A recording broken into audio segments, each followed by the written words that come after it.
各位，欢迎来到这里拍案。最近发生的这件大事啊，相信大家都知道了。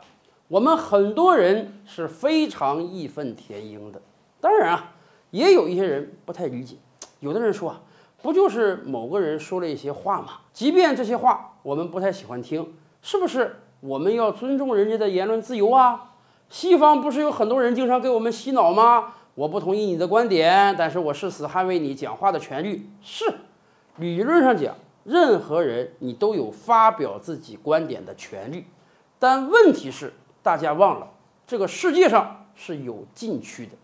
每天都把言论自由挂在嘴边的西方人，他们自己给自己设定的禁区更多。每一个熟悉美国的人都知道，在美国的话语体系中啊，有一个词叫做政治正确。你讲的话如果政治不正确了，你给自己惹来的可是非常大的祸。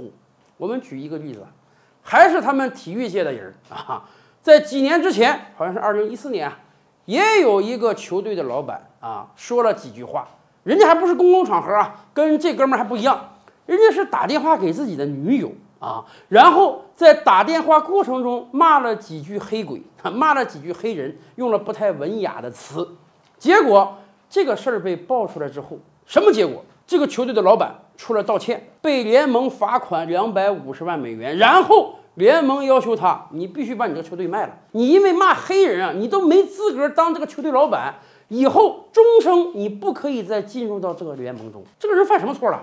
这个人只是在跟他女友私下通话的时候骂黑人，但是对不起，在美国种族歧视是很严重的，你骂黑人就是你政治不正确，没有一个人站出来说。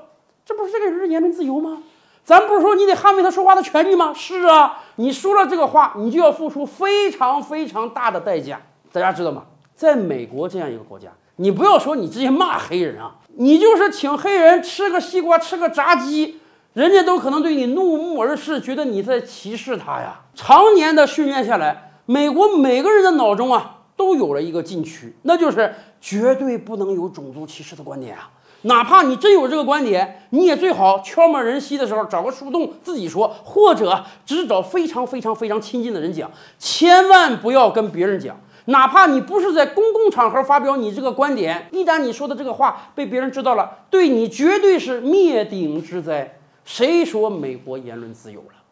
我们再举一个例子，前些日子有一则尘封已久的录音被公之于众了。这段录音呢，是美国前总统里根和他的幕僚的对话被录音了。里根总统在美国人民心中那是很敬仰的，每次历届总统排名他都是数3数4的位置。结果这段录音中，里根跟他的幕僚就调侃黑人，说这个黑人啊是穿上皮鞋的猴子，他们不适合在路上走道，最好还是重新爬树去。这段录音被挖掘出来之后啊，在美国社会引起轩然大波。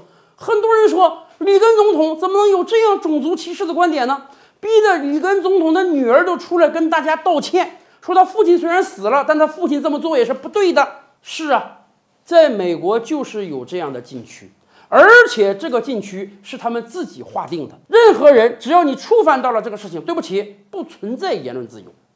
德国也有这样的禁区，我们以前就讲，纳粹就是德国的禁区啊！任何人你在德国敢宣扬纳粹思想，你敢给纳粹翻案，你敢说纳粹屠杀犹太人是对的，或者你敢说纳粹没有侵略其他国家，那就不只是道义上的指责，人家德国有法律等着审判你呢。所以，所有叫嚣言论自由的西方人，在他们心中，他们是有禁区的。因此，回到今天这个事儿上。我们今天为什么反应要这么大？我们今天为什么要群起讨伐之？就是因为今天到了我们定规矩的时候了。我们今天要告诉全球的人，你们有你的禁区，我也有我的禁区。任何人只要你触犯到了我的禁区，对不起，轻则不跟你做生意了，让你赚不到钱了；重则我还要狠狠地惩罚你呢。你有你的政治正确，是啊。我也有我的政治正确，在这一点上，咱们不是一样的吗？更多大千世界，更多古今完人，点击赵吕拍案的头像进来看看哦。赵吕拍案，本回书着落在此。欲知大千世界尚有何等惊奇，自然是且听下回分解。